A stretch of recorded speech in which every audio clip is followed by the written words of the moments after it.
Welcome back, everyone.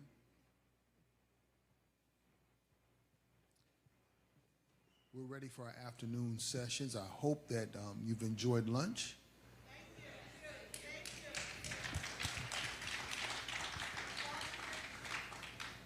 Yesterday, the Queen Mother of our village here at St. Paul Community Baptist Church, we asked her to pray for us and for this MAAFA commemoration and the conference as well.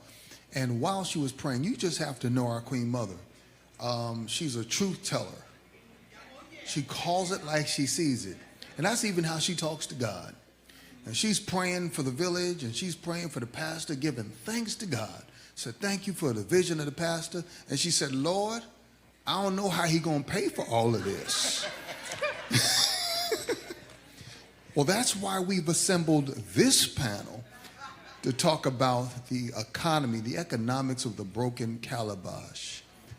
We have the resources we need right here in the village. I can't think of a better person to convene us today than my good brother, Reverend Matthew Williams. Thank you so much.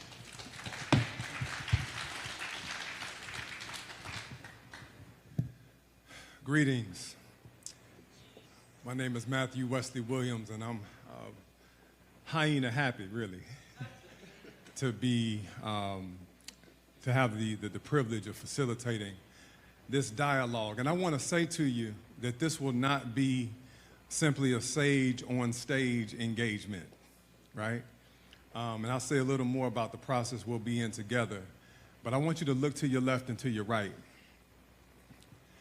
And what you're witnessing right in your midst is collective genius and wisdom that we don't want to leave this place without having given ourselves the gift of accessing, right? And interacting and exchanging with and honoring. Amen? So we've been called together, and I'm so grateful to my brother, Dr. Brawley, for inviting me back home to St. Paul. To be in this conversation around the ecosystem and economy of the broken calabash. Now, what does that mean? Big old $20 word. What does that mean? Well, it's in the context of this whole thing we've been talking about, which is restoring. Restoring. And essentially, y'all, what this is an invitation to is an invitation to sacred memory, which then feeds imagination. And I'll attempt to unpack this theme in a couple ways. And then I want to introduce our panel, our dialogue partners for the day. I want to tell you a couple stories just to get us started. When I was 17 years old, summer of 1994, at my home church, Trinity United Church of Christ, Dr. Miles Jerome Jones, late professor of homiletics at Virginia Union School of Theology, and the former dean of Virginia Union School of Theology, Dr. John W. Kinney, led a week-long seminar called Digging Deeper Wells. And the text that they were drawing from was that Genesis text where it says, and Isaac dug again the wells that were dug in the days of his father, Abraham. And what they exploring was what becomes possible when we dig into our own wells to define ourselves, to craft our theology, and to begin to co-create a way of being together, right? Toward liberation. I'm 17 years old, and like I said, I'm listening to these $20 words. And at the end of the week, I said, y'all been talking about liberation all week, Dr. Jones. And this is in the Q&A. I said, Dr. Jones, what is liberation for us? Dr. Jones said, I believe liberation is a new self-understanding in relationship to the eternal. A new self-understanding in relationship to the eternal. That became, for me, my definition of liberation. And I, since that time, have been like a dog on a dripping scent of a wet duck, trying to understand, how do we come to understand our relationship to the eternal and our place in it? What Dr. Jones was describing was the calabash. The calabash is an ancient African symbol that symbolizes the design of the universe. It's a symbol that also represents the dark womb, but it's a symbol that represents the ways in which we understand how the universe is designed and what our role is in it. So today we're discussing what it means to be in the context of a broken calabash, where our worldview, our cosmology, our way of understanding ourselves in relationship to the Creator, to community, to creation, and to ourselves has been broken through what we call the MAAFA.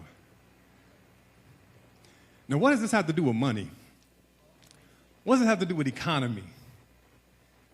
Well, let me tell you a second story.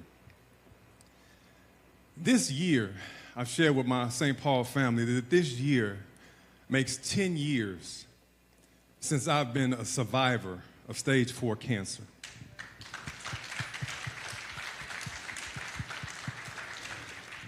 And I'm grateful to God and my ancestors for the path of transformation that this journey has been, the strangest initiation I've ever experienced in my life, right? But early in that journey, as I was engaging the medical system, one time, y'all, I went into the Emory University Medical Center, and I was going to see a specialist. And I had ringing in my ear the question of a friend of mine, Gregory Ellison, who asked the question, "How do you see your body?" So I walk into that medical center, and I look on the marquee, and what it said was, if you want to go see your ear, nose, and throat, and go to see about your ear, nose, and throat, you got to go to the 7th floor. If you want to see about your heart, you got to go to the 5th floor. If you want to see about your brain, you got to go to the 8th floor.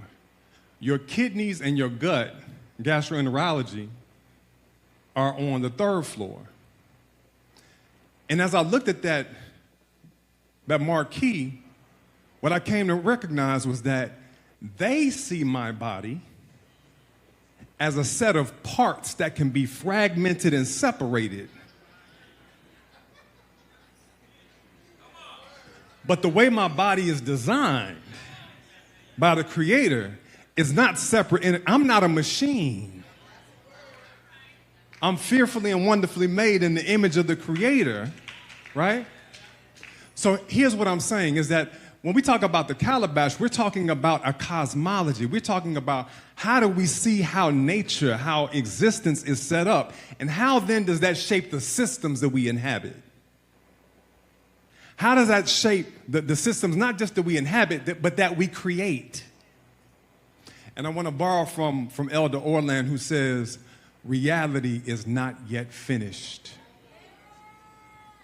So now we have the right, but also the responsibility to dig into our own wells and begin to imagine what might our new systems, what might our new economies look like when we root them in an alternative and an ancient wisdom that reclaims and restores ourselves as divine, as connected, as interdependent, and not as fragmented machines that are only as useful as they are for the use of somebody else and for the use of this dastardly economy, which always extracts and always separates and always fragments. So what's guiding us in this conversation is a question of what becomes possible when we stitch back together that broken calabash and reclaim and restore ourselves.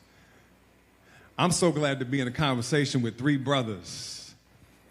And I'm leaning into the fact that this is a conversation among brothers about what becomes possible. And I hope we can pick some of that back up a little later. But I want to introduce these 3 brothers who we're in conversation with. And I want to start immediately to my left. My dear brother, Jamye Wooten, who is founder of Cllctivly, all the way from Baltimore. I'm saying it the right way, Baltimore, not Baltimore. and collectively has been a builder of collective and community power, mobilizing over $2 million for Black-led and Black-owned businesses in the economy in the city of Baltimore. And my brother, Melvin Wilson, Executive Director of Turnaround Tuesday. Melvin's also from Baltimore, lifelong resident, former 14-year veteran of the Baltimore Police Department, and he serves as the Executive Director of Turnaround Tuesday, which is a nonprofit in Baltimore, that has prepared, trained, and connected over 2,000 returning citizens, unemployed citizens, and underemployed citizens for living wage jobs and to build a vibrant public life, ecosystem, and economy. Thank God for you, brother. And last and certainly not least is our elder, Orland Bishop, who's the founder and director of the ShadeTree Foundation, ShadeTree Multicultural Foundation, which is a human development initiative based in Los Angeles. He is a lineage holder in the African Gnosis tradition and also practices in phenomenology and consciousness studies. He holds ancestral shrines in West Africa and South Africa and facilitates the recovery of ancestral wisdom. He's also the author of one of my favorite books, The Seventh Shrine, Meditations of the African Spiritual Journey, from the Middle Passage to the Mountaintop. Welcome, Elder Orland. But finally, I also want to welcome you and note that we will be in a dialogue and a conversation. So I want to say a little bit about our process that we'll be in together. We're going to have a few questions in which we bat around together. A few rounds of questions where we'll begin to kind of tell the stories of the wisdom that already exists in terms of what a new ecosystem, a new economy looks like in the ways that these brothers have already begun to embody it and to enact it. I heard somebody say the future's already here, it's just not evenly distributed. They represent that, right? And I'm gonna ask them to tell some of the stories of their work and how it came to be. But then we're gonna turn and pause for an opportunity for you to reflect on what you're hearing, and more importantly, to turn your attention not to the stage, but to inside, to what Spirit may be saying to you and through you. And then we'll be in a community conversation that we'll be facilitating from that point on. Is that all right? All right. So I want to begin with kind of an introductory round and just ask in turn, Jamie, Melvin, Elder Orland, to talk about your work and tell the story about how your work has attempted to build a new ecosystem and economy for and with our people. How did that work come to be? Thank you, Matt. Thank you, Dr. Browley. And I want to shout out my son who is with me, Clark. Make him stand up like they used to do us back in the day in church. Stand up, boy. That's my man. He's 13 years old. He's homeschooling this year. This mommy, Tiara, once told me sometimes the best way to learn is to come along. And so I'm honored to have him come along with me on this journey. Again, blessing to be back at St. Paul for the second year. I'm honored to be here. I want to start with my mom and my dad. From Baltimore, my dad with a 10th grade education, my mom a school bus driver. My dad went on to open 5 dry cleaners and several nightclubs in the city. My mom a florist in the city. And I think a lot now, and not why I started Cllctivly, but I think a lot about them now. My dad and my sister. My dad, though we celebrate his resilience, it also took him out. He passed away at 56. And my sister, who went on to George Washington Law School, came back to Baltimore, opened 2 pizza delivery stores, and she died at 53. And so as we now mobilize resources to support Black-led organizations, now nearly $4 million of unrestricted grants to Black-led organizations, I think a lot about their resiliency, their work, but how we want to create ecosystems where folks can thrive in our community. So I started there at Mason Memorial Church of God in Christ with a community that really opened up a portal of how to access ancestors. I didn't always know what we were doing. We were one of those churches that we would stay until God showed up. So it might be 4 hours, it might be 5 hours, but I will be tapped into, I think, a technology that we use today and what I call Black church technology, the ways in which we have created systems and structures even around mobilizing resources for me started there at Mesa Memorial. Professionally, I went on to become director of Collective Banking Group, working with over 200 churches in economic development. And after the murder of Freddie Gray, I became one of the co-founders of Baltimore United for Change. And during that time, I created a skill bank as an on-ramp for folks who weren't necessarily on the ground, but they were looking for opportunities to plug in. So we had over 260 individuals and organizations join this skills bank. I'm a mental health provider, I'm a lawyer, I'm a teacher, I'm a graphic designer. And we begin to use that internally as an organization. When I launched Cllctivly in 2019, I started with this sort of asset-based directory, so mapping over 200 Black-led organizations based on their area of focus and neighborhood.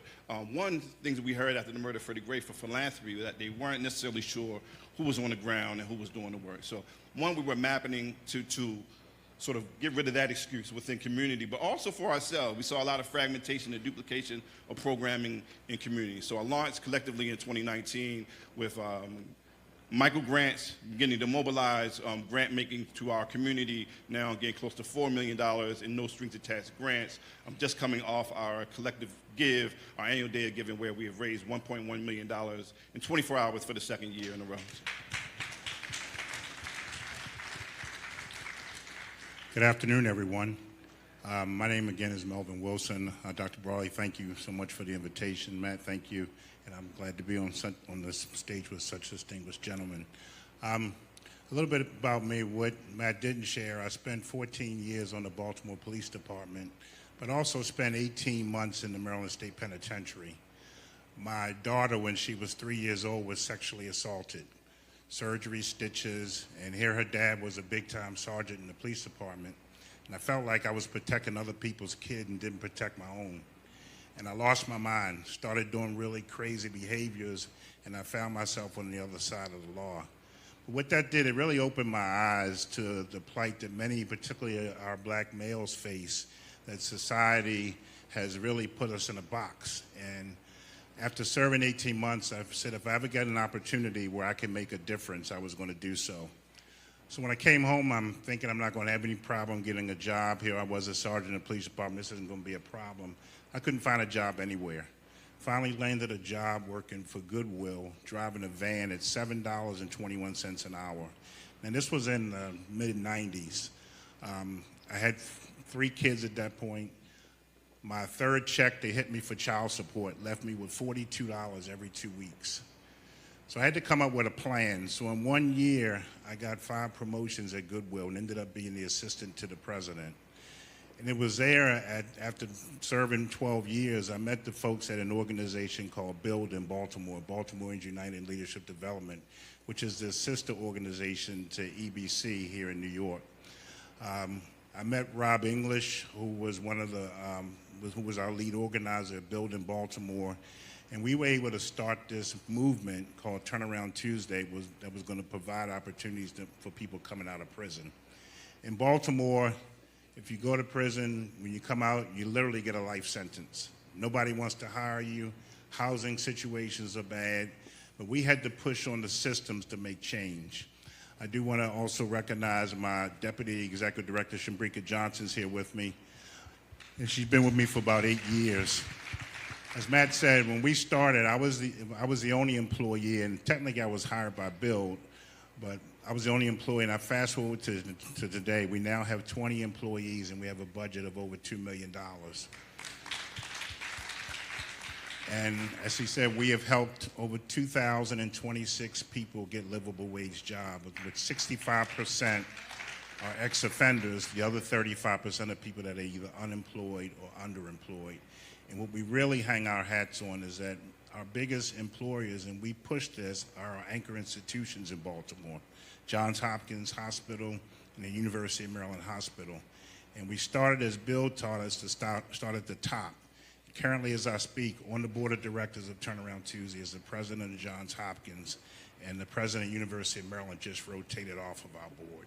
So we've created our own ecosystem to push on the system to make it better for people that are coming out of prison.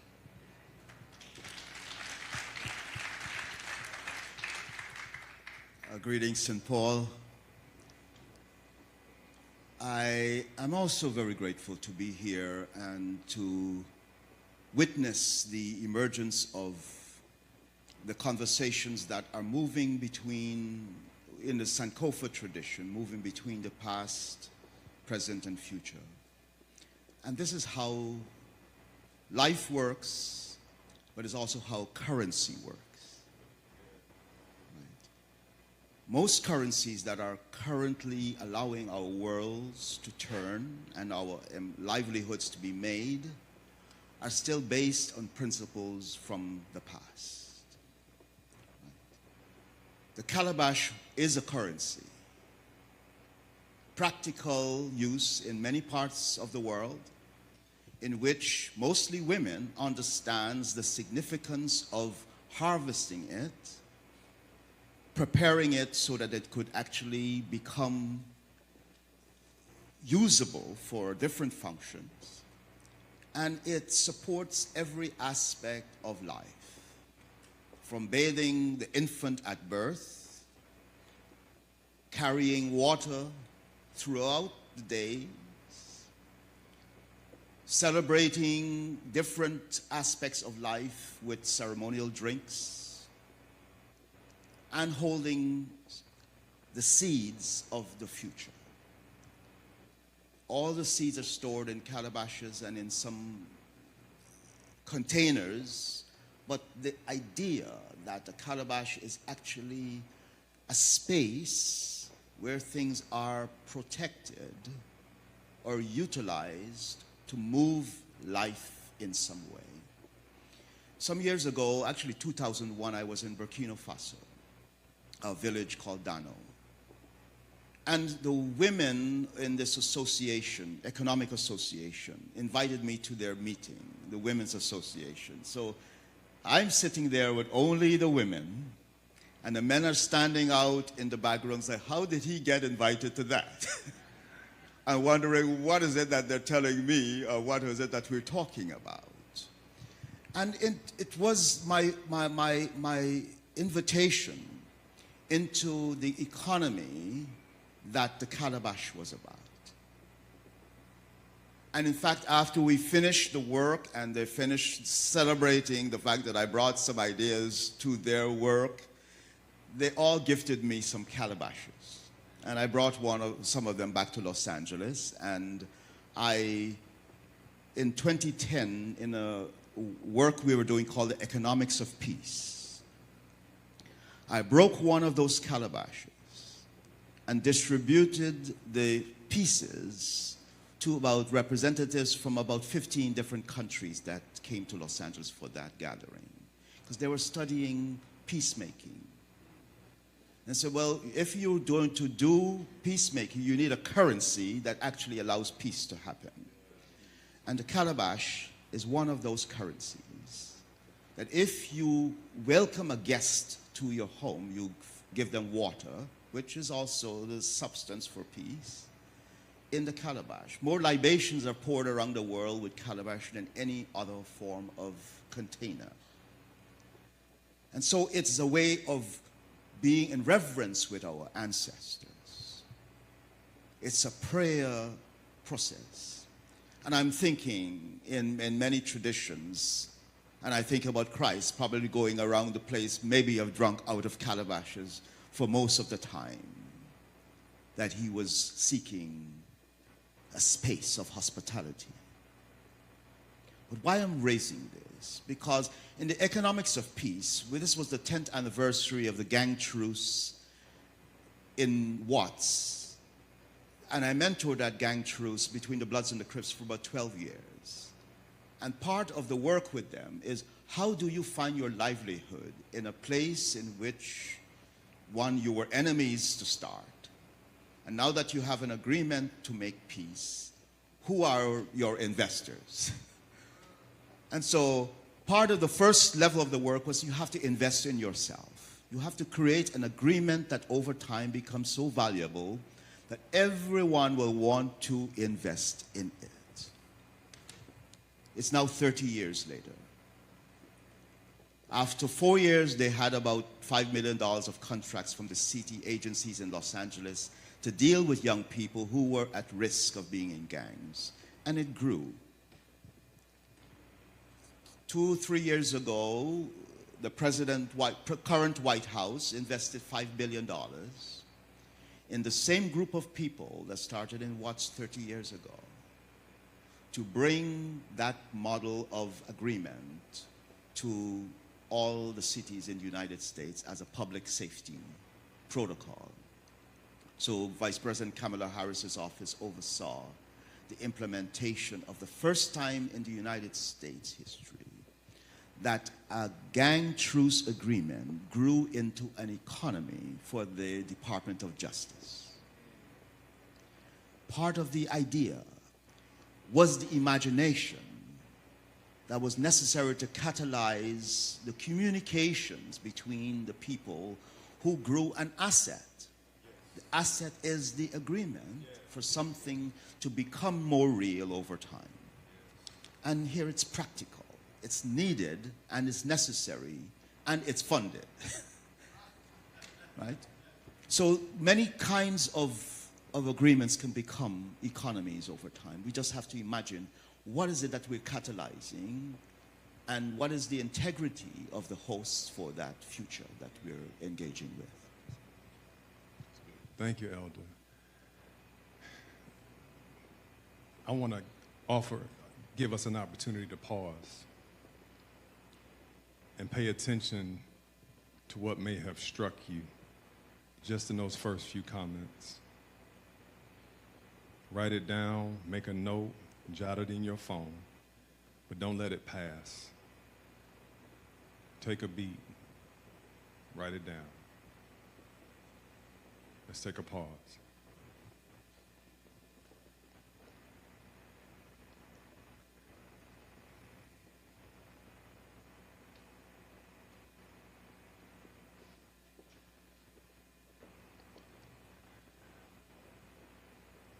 Thank you all for sharing a little bit about who you are, your vocation, your work, and not only what you've done, but what's been done through you. This business of economies and their relationship to agreements, I want to ask if we can dig a little further into that. That when we talk about economies, we're not just talking about transactions or the exchange of money. Elder Orland mentioned the agreements that become economies. And in many ways, each of you have imagined, right, the way we relate to one another differently that has then led to new kinds of opportunities or openings in which you can develop new ecosystems, new ways of relating to one another, and which ultimately can, over time, begin to generate new economies, right? So I want to ask you to tell a story. Elder just told us a story about the gang truce. But tell a story in which you've seen the beginnings, the seeds, or even the manifestation of some of that in your own work, how that's come to be. I'm thinking one of what Elder Oldham just mentioned around the integrity of the host. And when we first launched Cllctively in 2019, part of what we were trying to do was begin to build trust and unity amongst Black-led organizations. I always say Baltimore is a city of generals. You got a lot of organizations, you got a lot of folks doing work, so how could we create a decentralized network of organizations and how we could operationalize that through shared values and shared principles. So we launched with our micro grant. I launched Cllctively with about $8,000. And the goal was, could we provide a $1,000 a month micro grant throughout the year? Could we just operationalize that opportunity? So what would happen is an organization would submit a 2 to 3 minute video, and the community at large would vote, and then we would disperse the grant unrestricted. We always say if you had to pay your rent, you pay your rent. If you need to go to spa, you go to the spa. It was really about operationalizing trust and saying that we see you in community, we know you have already done the work and making an impact. And it wasn't really about what you're going to do, but what you have already done. And so one of the things they do when they submit the 2 to 3 minute video, they integrate one of the values of the Nguzo Saba. Again, the community at large votes. Now we've had over 110,000 people vote for the micro grant, and now close to $4 million of unrestricted dollars has gone out to community. And what I saw during that time, the other form of currency really was, folks were really looking, they were anticipating more than the money was the shout out on Facebook, the shout out on Instagram. And I remember one of my brothers, if anybody who's familiar with The Wire, one of my big brothers, I used to call him Crazy Ted. He's now Dr. Ted in Baltimore, but he was in that space and in the streets and running havoc and now doing amazing work within the community. He texted me one morning and I thought I was in trouble. He was like, give me a call. And he had received a micro grant from us. And he said, thanks for seeing me. You know I don't do this to be seen. You know I don't. And more than anything that I received since we've been doing the grants has been that same sentiment. Thanks for seeing me. And I learned to begin to understand that is another form of currency for our people who have not been seen, who have been doing this work, often pouring from an empty cup, using their own resources. And so for me, another form of currency has been sight and the ability to see folks in the community. For me, a story is when we look at, in Baltimore, just FYI, the cost to house a prisoner in the state of Maryland is somewhere around $47,000 a year. We look at stories, we talk about people. There was a young man who came to Turnaround Tuesday in 2015 in January. He'd been incarcerated 15 years of his adult life, been on drugs for 30 years of his adult life. He'd been shot 4 times on 5 occasions. I think I got that right. And couldn't get a job anywhere. He had been to every workforce development entity in Baltimore. He had more certificates on his wall than he had wallpaper, but no job. He came to us and he thought he was in the same old type of space that he's always been in, but he realized that we were different. We worked with him. We were able to get him a job at Johns Hopkins. He was supposed to start his job on May the 5th of 2015. 2 days before he was supposed to start his job, he got a phone call. They said, don't bother coming in. We found something in your background. First thing he said, here we go again. But he realized that we at Turnaround Tuesday had the relationship. And I'm going to say this not to brag, but this is how it happened. He called me. I made a phone call. He started this job the day he was supposed to start. A year into that job, he was their Employee of the Year. He worked there for 9 years. Now he's on the payroll of Turnaround Tuesday. And at 21, where he was in prison, his children, all 3 of them, are now in college because one of the benefits of working at Hopkins is they pay 50% of your tuition. So his son at 21 is in college where he was in prison at 21. So the economic system works if it's done right. I mean, from both your examples, I'm thinking the person that we are in relationship to the person that others are trying to be is the economy. Will you say that again? The person that we are in relationship to the person that someone else is trying to be is the economy.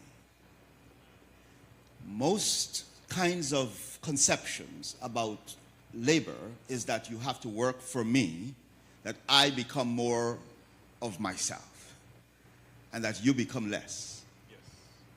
So this is our enslaved history, right? Where we're giving over life energy for someone else's wealth. Future economies have to conceptualize the human space more in relationship to justice, where I am an investor in someone else's, not an employer. Yeah. Right? So everybody should become unemployed and become co-investors in the agreement structures because it allows more of the will to enter it. It's a partnership, right?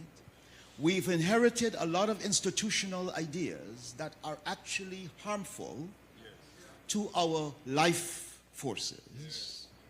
To feel that I have to surrender my will to someone else and wait for a paycheck,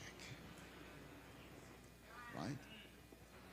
No other, Wall Street doesn't work this way. Right? Where the wealth is made, people are investors. They know what stocks they're getting back as a holding space for the wealth that's being built. if we are involving others into employment, we ask them, what do you imagine your future to look like? How incrementally do I invest in that so that they actually feel not they're just getting a paycheck, but they're moving their life forward? These are areas of development for our institutions. And one of the things, I work with different economic systems over the last 25 years, helping some of them correct, particularly philanthropy, where grant making keeps the vision from being truly fulfilled. All of this stuff, to asking, can grant makers understand that if they're giving the money, they're not giving to an organization, they're giving it to the future. It's a different, because nonprofits create futures. They don't create profit.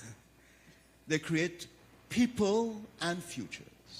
So part of the work is reimagining and restoring our relationship to all kinds of enterprises and recovering the values that we put into them and raising the asset equation to say that we are co-investors, right? We're not employees.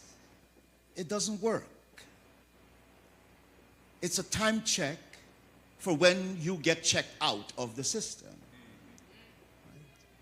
It doesn't hold you as a contributor to something that is raising in value. And part of listening to people who stand in the space of mediating these different systems, we know how hard it is to represent a future that no one really wants to invest in. But part of our deeper interest is the fact that we're changing the relationship to wealth, in which in the next 70 years, next 10 years actually, $70 trillion has to go somewhere or the entire thing collapses. Right. Because there are no longer qualified people to create futures. There are a lot of employees and a lot of unemployed people, but they're not inspired to work anymore. People are not inspired to work. So if we can get them back into the inspiration, systems will emerge, corrections will be made, and wealth will be distributed in a very different pattern. I should. We're going to turn the corner to some personal and shared reflection here in a moment. But what came up for me, Dr. Brawley, was something that you said that stuck with me. That as St. Paul is in a process of envisioning its future, what Dr. Brawley reminded St. Paul about was that St. Paul's future is not just about buildings and budgets. But as we envision the next iteration of St. Paul and how God is calling this community, he asked the question, who must we be? Not just what must we do, but how does this process involve, as Reverend Fisher said, a transfiguration of ourselves, right? Drawing on ancestral wisdom. So Elder Orland, I want to come back to you, to something you mentioned before about the integrity of the host. That the seeds of imagination and recognizing that the future is not inevitable. It's not something that we passively just receive. It is being co-created and imagined as we speak. But those seeds of imagination has to reside, if they're going to grow, on fertile ground. And with, as you said, a host with integrity. So what does it mean to host with integrity the seeds of the future that we might imagine? Appreciate the question. When we think of the idea of integrity, it might be considered a kind of personality trait, or a character process. This has to do with the etheric body, the life body. So the life body that moves and animates the physical to feel true to some life purpose. It's in communication with higher realms, right? It's in relationship to the ancestors and the cosmos of life. Meaning, futures come to the life body first, wakes us up, and motivates the person to look for some sign in the world where life could be purposefully fulfilled. This is integrity. It is spiritual guidance to find your destiny in the world. If people are true to it, it will be true to us. If we're in relationship to each other's word, that's what we say, I give you my word, then the integrity is shared. If the integrity is shared, an ecology is developed, meaning the universe will find what you need. It's not the bank. The idea, we've moved actually now to where community assets are no longer what you possess as tangible, like, you know, a house or a car or anything. It is someone else's word. So the church is an asset to people who are finding employment, or should be. Meaning that the idea of so much history in this place is an affirmation that it has been subsidized by some other spiritual reality. And that there's enough creativity to move the trust that is here into the economic world. Trust is the currency for most economies at certain scales, not assets. They don't ask what you have. They ask, who do you know? And who knows you and knows what you're trying to do, and someone else's word is the catalyst for you getting the loan or the gift or something else. Different levels of economy utilizes different qualities of integrity to make, let's like use Bernie Madoff. No one questioned his scheme because everybody thought he had integrity because they wanted to give him theirs. Right? So, you know, he stole how many billions of dollars? But this is the critical thing about someone seeking a true space in the world. If they don't have a representative voice in a larger community, they're by themselves. So what I heard brother said, I invested in this person. You hear you invested in this person. The investment is actually to make the person feel trustworthy. That is the greatest asset we'll ever give to the world. More important than money.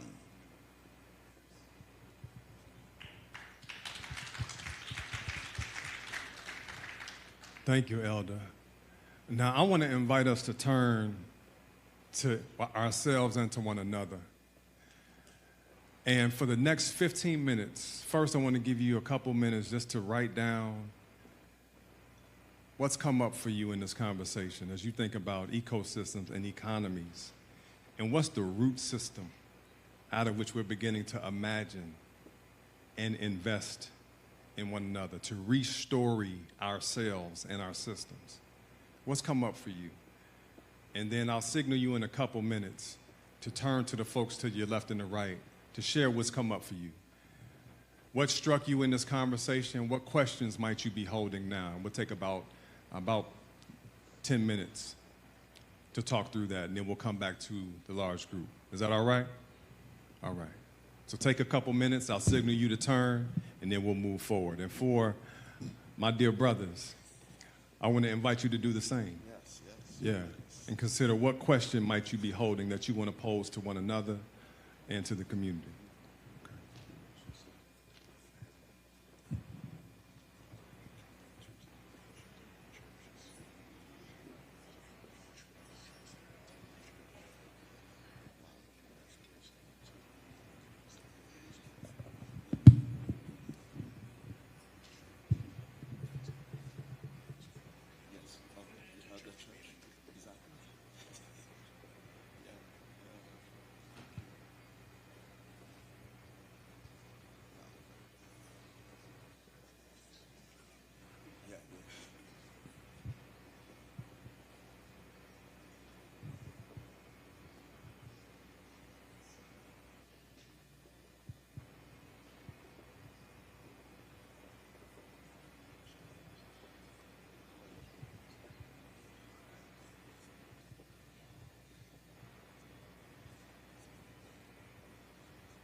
If you haven't already, go ahead and turn to the folks near you and share a little bit about what's come up for you so far.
We've done all kinds of,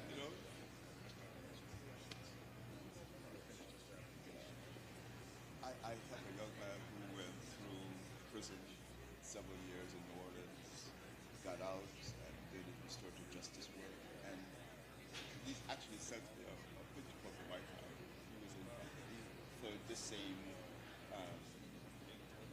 re-entry month, because he developed it while he was in prison, and then brought it out, and they actually selected him out of prison in order to go into the community and work and then come back. Yeah, what on a daily basis? During the Hurricane Katrina incident, and he developed so much trust that they didn't worry about him going somewhere. They wanted what he had, right? Because he was in office at the prison. So part of the lesson is that garbage is for their own self to get so highly developed that people say they trust me and things make a difference. So yeah, now he has top level clearance. He started a company that does landscaping. So all from military bases, his company does landscaping. So he has to get top clearance to go on these bases and all that stuff. It's just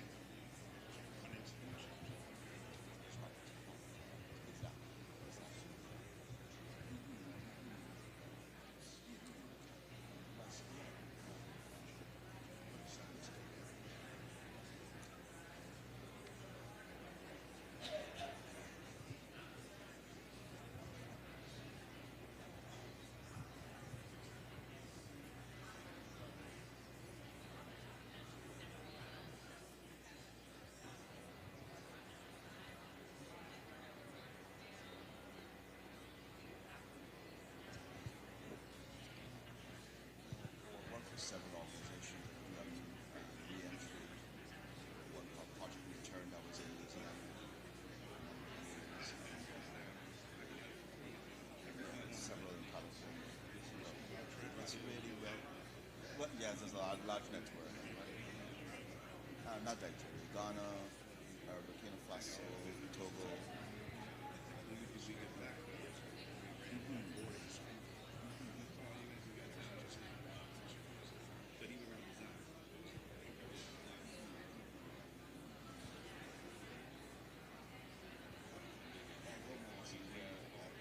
Project that I want to work. I can travel, but I know this is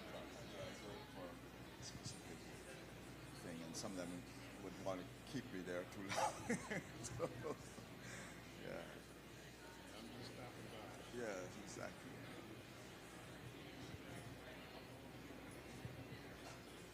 But I'm sure you are mostly based.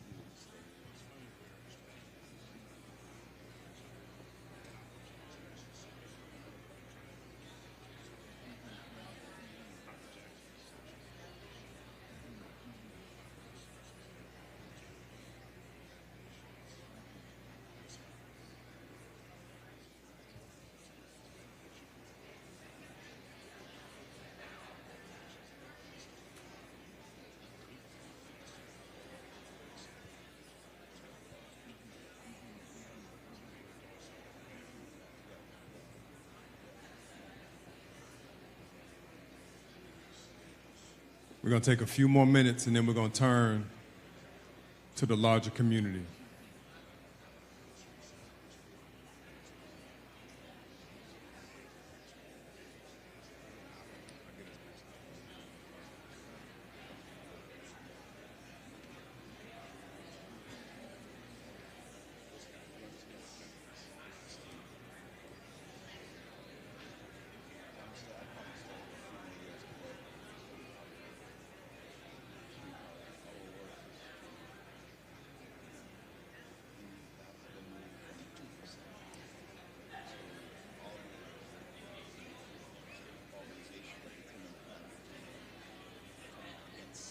They're distributed like $500 billion. But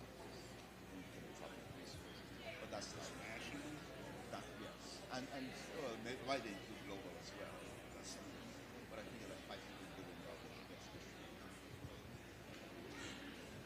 In relationship to wealth, that is, and so giving 5% of their interest to that cost, not just 5% of the interest that is called.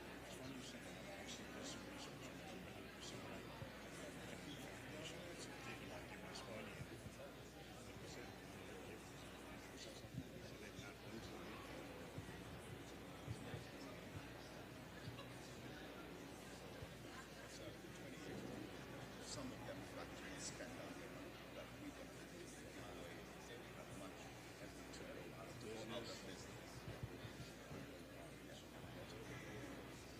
So yeah, they needed good leadership.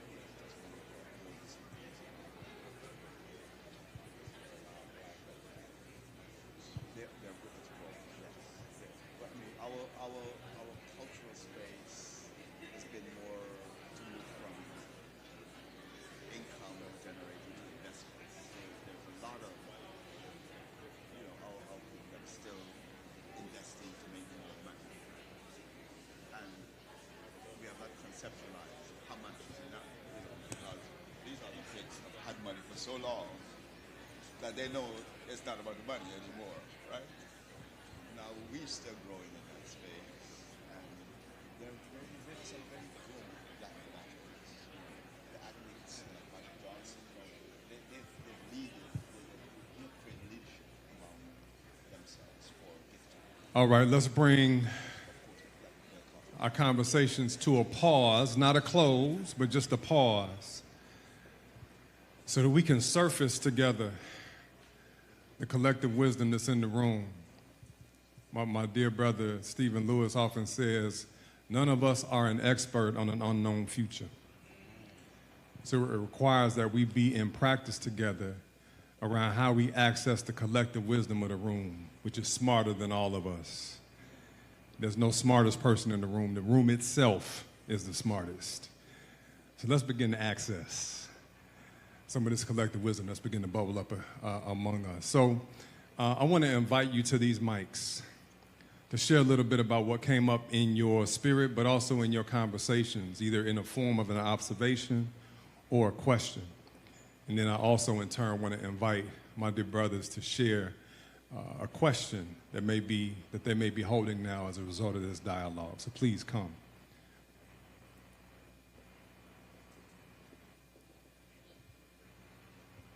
I had a feeling you'd be coming up, Ronnie. What's up, dear brothers? So three kind of thoughts emerged. So I'm curious, and Matthew, you won't be, or Jamie, y'all won't be surprised about this question given conversations we had before about this, but I'm curious, like, where are we, this collectively, on the question of racial capitalism? Like, are we, like, agnostic to that? Are we hostile to that? Or are we, like, saying, hey, that's their game over there. We're actually talking about our game. If it's the last one, then I'm wondering I'm wondering about the question of power. And as if it is, we're playing our game, trying to build our game, and trying to actually restoring an economy that emerges from our cultural idioms. Yes. What's the interplay between what we're trying to restore and build versus what already exists, right? Because I love the idea of, it's a beautiful paradigm shift to think of ourselves as co-investors. That paradigm shift is huge, but that's in our own mind, in our own community, right? The capitalists are going to always see us as slaves. And so I think what I heard you saying, all this is just a stream of thought, that's what came up. I think what y'all are saying is it's not so important what they're thinking about it. And the power question may not even be that much of a question either. It's more about what's happening between us. And so I was just looking for a little more about, like, what's happening with us, what's happening with them, or maybe there's no us and them, maybe it's all of us. So I'm curious about that interplay. Before anyone responds, will you just say a quick word about what is racial capitalism? It is a system of economy that is designed to make profit off of black bodies. Period. Boom. And that's what we got. And that is endemic to capitalism. That's right. Right.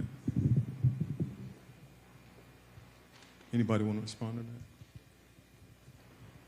So the racial capitalism has an additional challenge to it, in that most of the resources that sources capitalism comes from places, particularly Africa, where not only our bodies came from, but where everything is still coming from.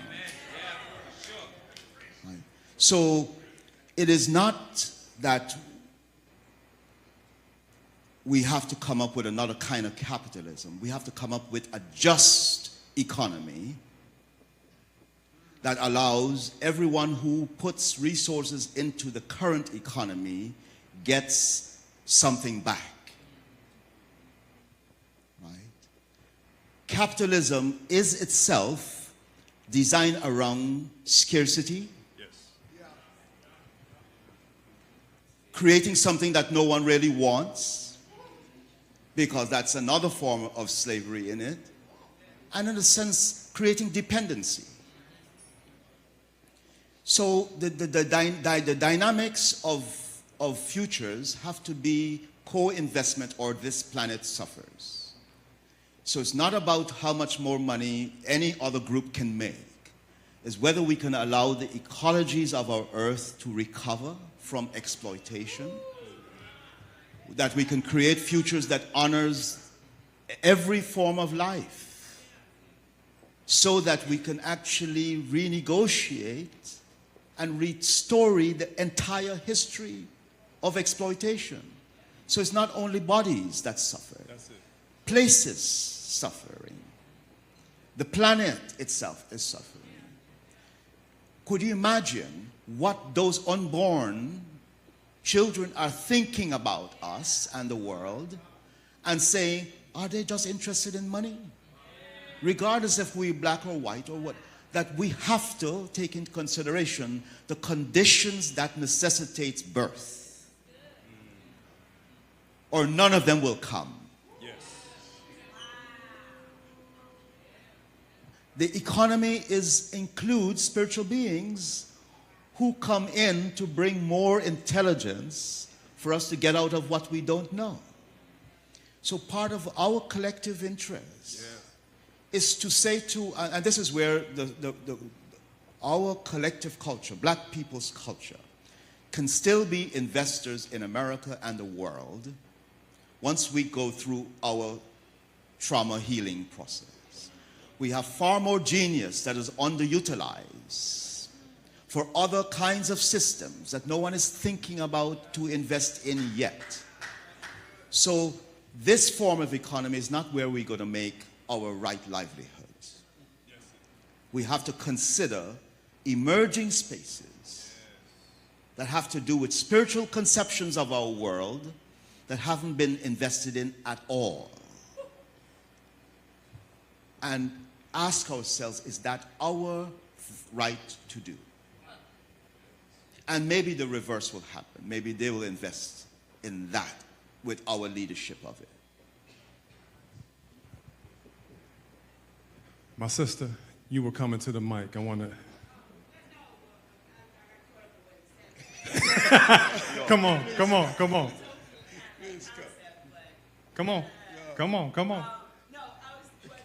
Come to the mic, please. What to mind to me was the Fearless Fund and their recent clash with the courts about how they funded black women entrepreneurs and how they were told that they should not because that was discriminatory. And how do you feel about it when you have organizations that invest in people as assets, as perpetual assets? Because like you said, when you're invested in that one person, his children now go. So you're perpetually investing in somebody. How do you feel about people trying to put a stop to that and trying to limit that?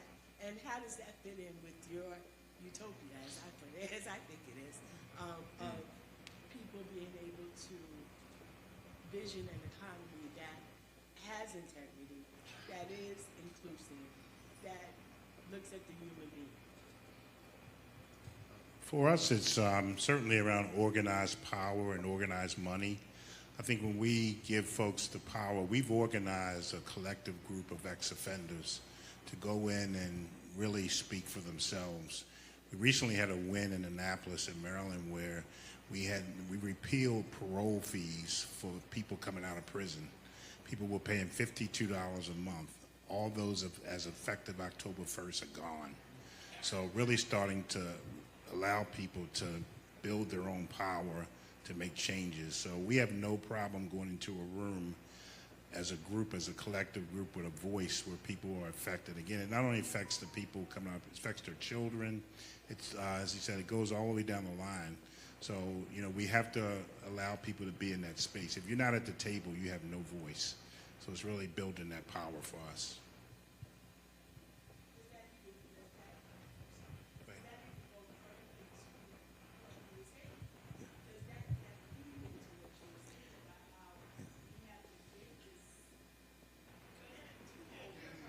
Sure, please. So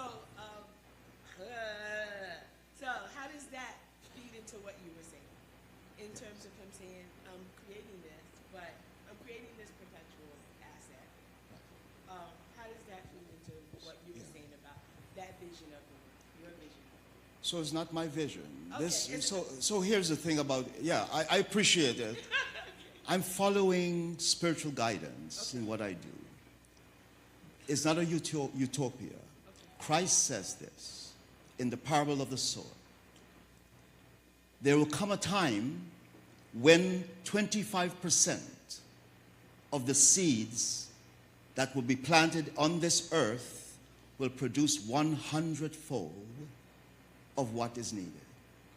It's about abundance. Where does abundance come from? Spiritual realities. It's not money that gives abundance. In fact, our money encourages scarcity. Creativity in this idea that has been prepared in most Christian gospel are followers of this idea. What is building in the faithful is a connection to something that is already prepared to become real. But we have to believe in it, that it could become real. It's not an idea. It is a substance living in the human being. Right, it's a substance living in a human being. When we interact, we're touching into it. But if we only allow our transactions to be limited enough to what we can take and give, and not host, the idea of sacred hospitality is to say that something in you belongs to me and something in me belongs to you. How do we get it? We actually have to love each other. This substance of love allows a transfer of an intelligence that creates out of nothing. It is like so true that we are afraid to say, let there be. It is our spiritual law to restore our integrity that our words can create. That's all I'm doing. I'm only using my words in the way that it should be used. Thank you. Ashe. Dear brother. My question is real simple. The fundraising, everybody gets excited about the numbers, but can you talk to us about what goes into making that possible? Well, I'll say for us in the beginning, it really was about operationalizing trust and trust as the currency for us in community. So we launched with $8,000 and began to, one of my friends told me when we first started with the micro grants, folks don't believe they're going to get this grant. Like they don't believe that they're going to get a $1,000 unrestricted grant. And so it was really just operationalizing, particularly in a place like Baltimore, that we're going to deliver on what we say, that we're going to have some integrity in what we do and being able to do that. Then it's just been a lot of just conversations of building relationships. This year, for our collective give, we had over 119 Black-led organizations participate, and we put them through a series of workshops where they begin to look at their own network. So what was happening in the past, where they were sort of coming to the platform and waiting for funds, and now they are beginning to recognize their own networks. Who's on your board? Who's in your family? How can you reach out to other folks in community? So it's really, for us, particularly for the Collective Give, it's starting about 6 months out, really building relationships in community, leveraging partnerships. So we know normally, I think this year going into Collective Give, we already knew we were at $600,000. So the day is happening, 24 hours of giving, but we're also planning and organizing 6 months ahead of time. I want to invite, thank you, Jamie. I want to invite our two brothers to both share your observation and questions back to back, and then we'll respond, and we're about to turn the corner to our close. Okay. My question is, what was so unique about your strategies and your tactics to draw organizations and company to support your cause? Thank you, brother. Yes, part of the assignment was to kind of collectively talk about what we saw, and in the kind of group that we were in, Elder, I was joking, I said I almost sat down because in a lot of ways you already kind of answered where we were. We were looking at the practicality of the integrity, wrestling with the practicality. Where does it start? You know, how does this evolve? How do you get to those spaces to where you begin to live into those things that are yet unseen? And what advice do you have, I think, to begin that process so that those things begin to form into fruition? Thank you. Thank you, my brother. So the first question that was raised was, what was so unique about your strategies that made this possible? For us, again, we come out of an organizing culture, so we start with listening. we listened to folks. We never prescribed for anybody, so we literally went out on the corners with clipboards of people that were literally on the corners selling drugs and asked them what would it take to get you off the street. And we brought them into the basement of a church, as the bishop said earlier.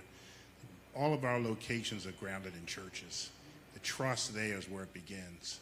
So we brought, the first meeting, we had about 50 people showed up, and there was a young man who stood up who was 18 years old. His brother just got murdered, and his cousin, who was his best friend, just got a life sentence for murder.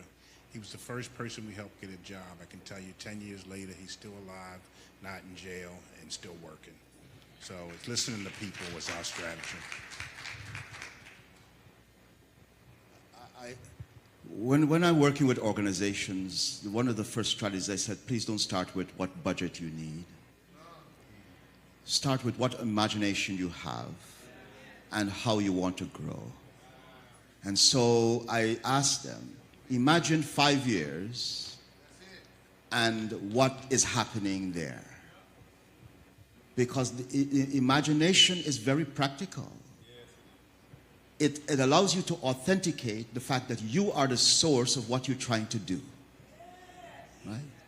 If you don't know that you're the source of what you're trying to do, you're going to be copying other people's stuff, and it doesn't work. Do not copy your future. That's just the first practical step. And so part of the creativity is asking what time frame allows you to do the first step. Because we want to get to what we have, what we want to fulfill. But the first step is showing up for the first step. Time is an ally. It is actually a spiritual reality in and of itself to say, tomorrow morning at such a time, we will come together to do the first thing. Do you know the time currency is the most powerful currency in the world, in which you exchange what each other need only using time and some creativity. When most organizations need that first. And then when we know that we need to go and negotiate something else, like land or building, some light bills or whatever, we then ask, who are the believers in this work? Because it just puzzles me that the presidential campaign can ask for $5. It makes me really sad. Not that people shouldn't give their $5. But when that $5 goes in and they get elected, where does the $500 billion go?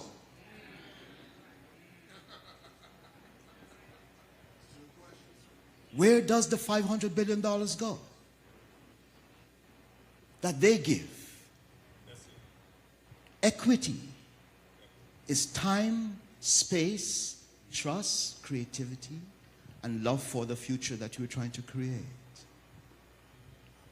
We can give $5 and things could start. Ask, and it shall be given. Really just ask for what you need. Put it on the altar. We talked about yesterday, we built altars. Make an altar for the money that you're trying to raise. Let it go to the spiritual realm first. Let them divine the trust that you're putting in them. And energies follows thoughts. All energies. Money, everything. Sorry. That is my contribution. Lord, have mercy. Lord, thank you. Thank you. Dr. Brawley, I know we're coming to the end of our time. I want to invite my dear brothers to offer one final remark. It could be the question that you're holding. And then I want to close us out with a quote that I think is apropos, especially in light of Brother Marcus's question around how do we begin to embody what we imagine?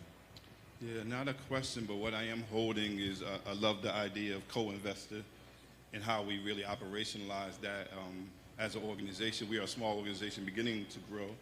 And one of the things we just began doing was bringing on residencies, and part of that is a sort of reciprocal relationship. And so I just love the concept of investors and how we begin to think about our relationship with one another. For me, it's just imagining that everyone deserves a second, third, fourth, and even a fifth chance. What I have is yours.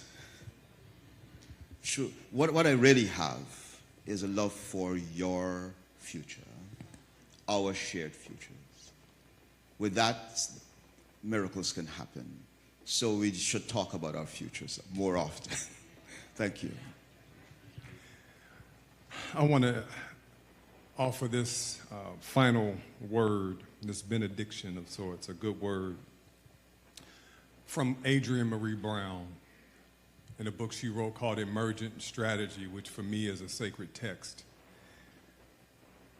And to this question of how we begin to embody, how we take our next most faithful steps toward materializing what it is Spirit has invested in us.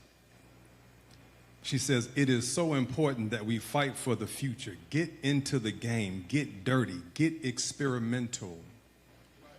These are experiments, y'all. How do we create and proliferate a compelling vision of economies and ecologies that center humans and the natural world over the accumulation of material? She says, we embody, we learn, we release the idea of failure because it's all data. But first we imagine. We are in an imagination battle. Trayvon Martin and Mike Brown and Renisha Barad and so many others are dead because in some white imagination they were dangerous. And that imagination is so respected that those who kill based on an imagined racialized fear of black people are rarely held accountable. Imagination has people thinking they can go from being poor to a millionaire as a part of a shared American dream. Imagination turns brown bombers into terrorists and white bombers into mentally ill victims. Imagination gives us borders, gives us superiority, gives us race as an indicator of capability. She says, I often feel like I'm trapped in somebody else's imagination, and I must engage my own imagination to break free. Amen. Will you help us honor and appreciate my dear brothers, and thank all of you for the rich conversation that we've had this afternoon together. Thank you so much. Thank you, Reverend Williams, for such a powerful, powerful panel. Thank you to our panel guests. We're going to transition now. For those who are interested in going back to the hotel so you can refresh yourself for tonight, we need you to make your way towards the vans. For those who are joining us on the lower level for the next session, we would that you would make your way now. We're going to be talking about our engagement in Mbongi, hands-on, creating your own platform, led by Dr. Kylan Pugh and Dr. Melva Sampson. Do your bio break, and we'll see you downstairs. One more time, let's thank God for this panel. Great job. Don't forget, tonight at 7 o'clock, we have our worship service and our celebration, but also we have the Filmmakers Circle, a conversation about black filmmakers that I think is going to be rich and enhancing, in our Ubuntu Award. I'll see you later on. Blessings.